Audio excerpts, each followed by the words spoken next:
we look at things like, does it have land manager support, which it did, and it included wildfire as well, because they look at these polygons and go, is that a priority for a community or not? And so we needed that to see that. We needed to see that it's a cost-effective approach, right? And so a lot of the stuff that was proposed here was mechanical treatment, which is a lot more cost-effective than manual. There is some manual work was done here in some small areas, but primarily it was mechanically done, more than we thought we would be able to do. We look at, are there multiple benefits? And so here, well, obviously wildfire risk reduction, but the other one that was in the proposal was we're going to utilize the fiber, right? We're not going to burn it all.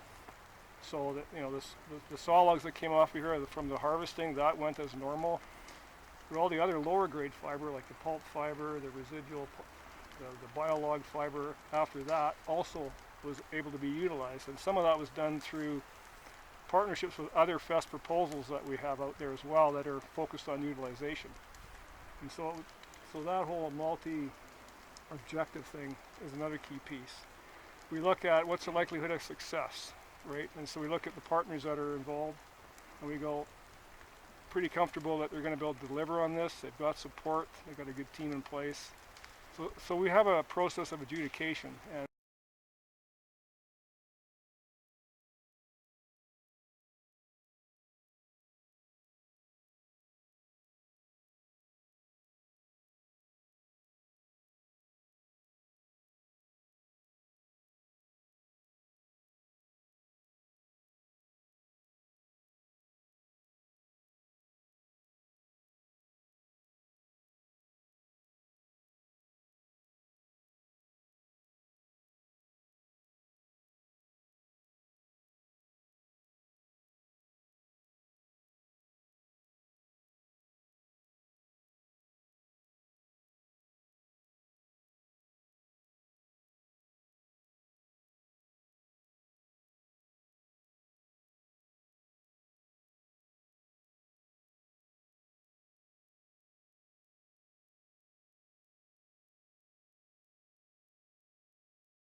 So, Joanne, my thanks go to you, because without your organization, I wouldn't be able to do anything.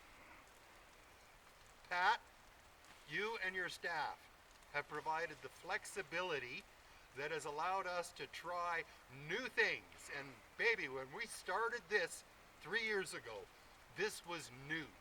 The idea that we would be able to mechanically treat massive amounts of hectares cheaper, faster, and accomplish what needed to be done was mostly theoretical at the time.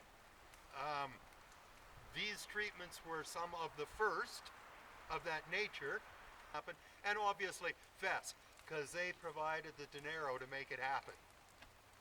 So the plan that these guys are talking about, basically that's a community wildfire protection plan, and really the plan identifies what values there are, town, houses, what risks there are, fire, and what we're going to do about it. How do we mitigate those risks?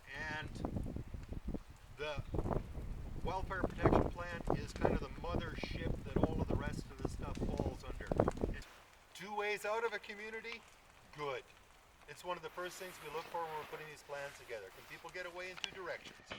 Or we're protecting a specific value, such as a trail and an archaeology site, which occur in the bottom end of this particular block.